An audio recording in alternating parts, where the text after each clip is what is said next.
Hi my lovely viewers, this is Aloy World Learning Tutorial channel for you. Today in this tutorial I am going to show you how to move mail in PC or laptop in Windows 11. So for this skill we will go to the search options here, go to settings, or we can write settings. So here in settings we will click the apps. So click here apps.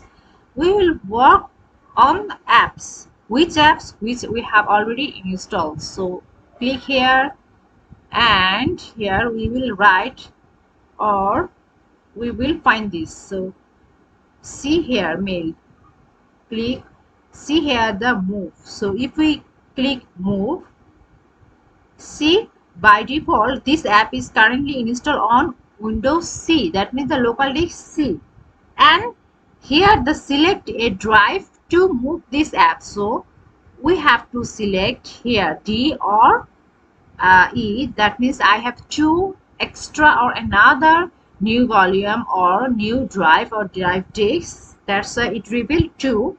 So if we want to move another new volume, so we will click here and move this button and click this button. So in this we can move this thing. So thank you so much for watching this video. Please subscribe this channel.